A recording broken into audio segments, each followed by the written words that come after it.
Speaking of working hard for these programs, Ted D'Angelo, thank you, Ted, submitted a question, and he would like to know, why don't people understand that these are not entitlements, that these are actually programs that we have all paid into for years? Quite often the conversation, it keeps getting framed that these are entitlements as though it's a handout from the government, when in fact, and particularly with Social Security, it's not. So why don't more people understand that this is something that we worked for, we've earned? Ted, you're absolutely right.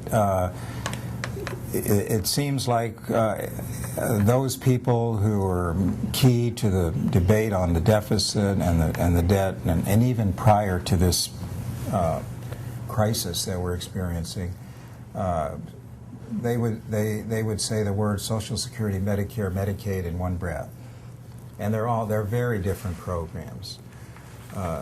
Medicaid is means tested. It's welfare.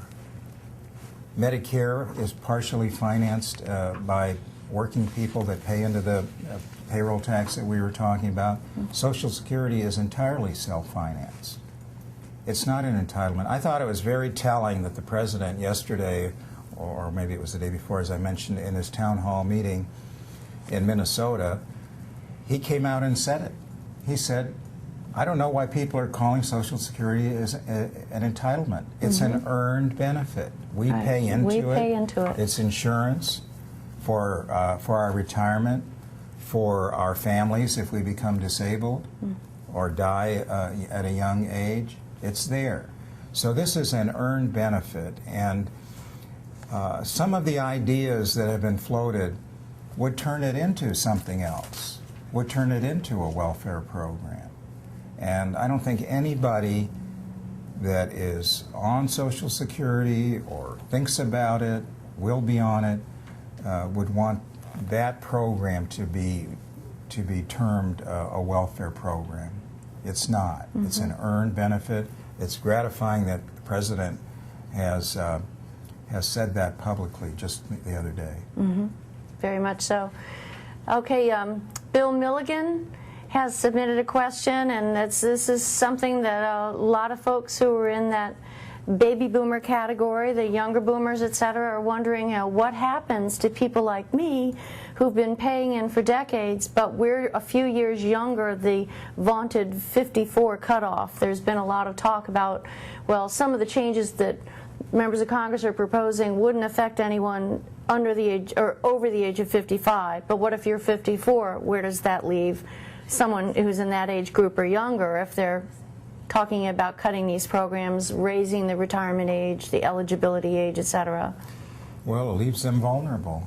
You know, I wonder sometimes if that's a tactic to divide up the population and tell seniors or people who are close to retirement age that we won't affect your benefits, but we're going to change the program for younger people. First of all, that's another lie.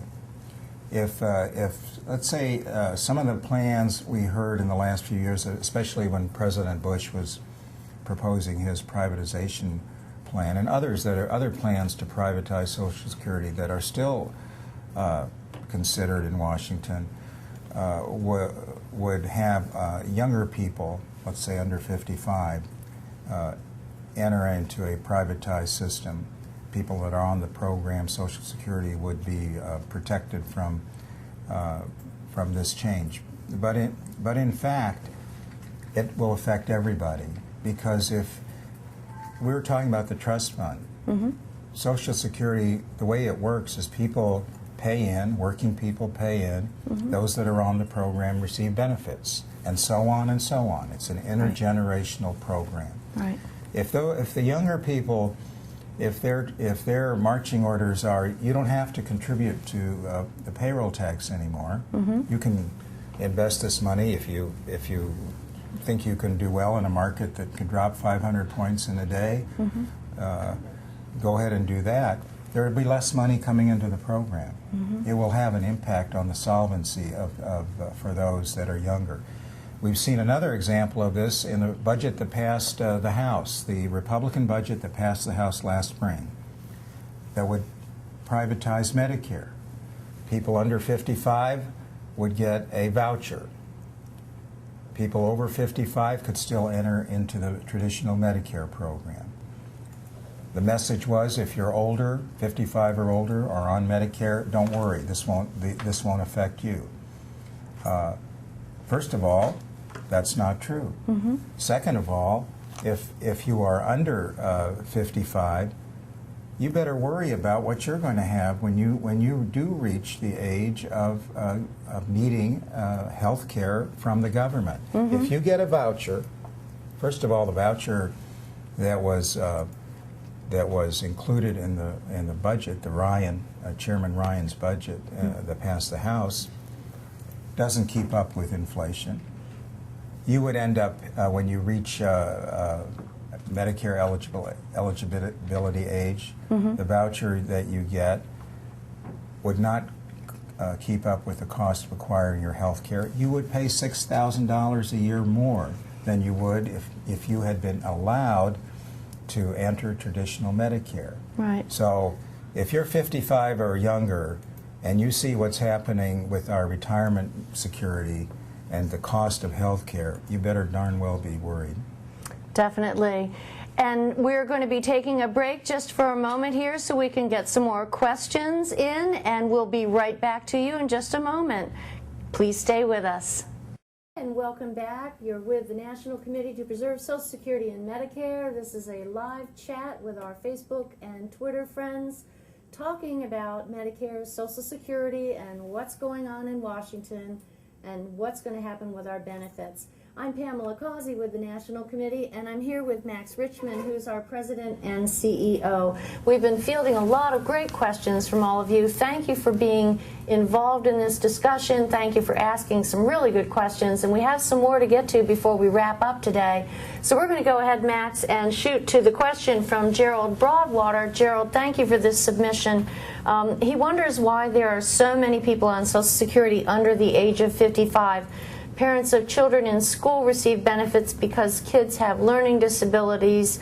You know, if you haven't worked, if you're not married to a retired person receiving benefits, if you're not an American citizen, I think that speaks to a lot of concerns that people have about illegal immigrants receiving benefits. Gerald's question seems to be right in step with a lot of people who are concerned that folks are getting Social Security who shouldn't be, but let's talk about how the program is structured and the safeguards against making sure that only the people who've earned the benefit actually get it. Gerald asks a question that that many people in the country are probably asking. And there's so many misunderstandings about Social Security, so many myths about the program that at the National Committee to Preserve Social Security and Medicare, we take every opportunity we can to separate the myth from the fact. The fact is, you have to be in the United States legally and have worked and contributed to Social Security to get Social Security benefits. That's the fact. Illegal aliens cannot get Social Security benefits.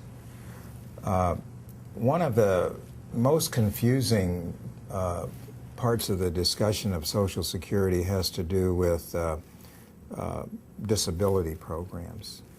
Now, we talked earlier how Social Security is insurance for families, and it does protect families in case the wage earner dies or becomes disabled. There's a stream of income that will come into that family's home.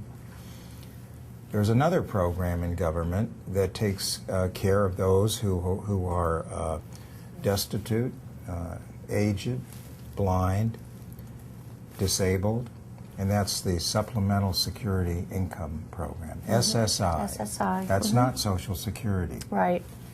Part of the confusion, I think, stems from the fact that the SSI program is administered by the Social Security program. But the funding, which is the key here, does not come out of the payroll tax. It comes out of general revenues. The only connection is the administration of the SSI program. So for those people that are thinking, I paid into Social Security my hard-earned taxes from my hard-earned pay, and it's going for this other purpose, for example, for someone who, a disabled child. That disabled child is getting help from the government, but it's not out of the payroll tax. It's out of general revenues. Right. So I hope we can do more and more of these, Pamela, and reach as many people as possible, because I think when people understand the truth about the program, how it works, how it's funded, what its solvency is, who the beneficiaries are, who the beneficiaries are not, I think that only adds to the credibility of the program and increases the support among the American people.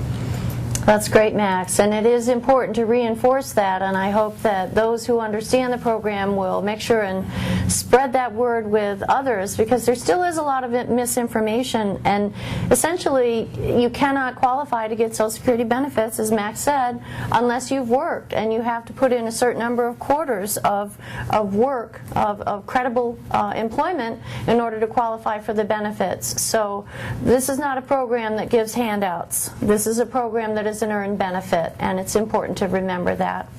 Thank you so much, Gerald, for submitting that.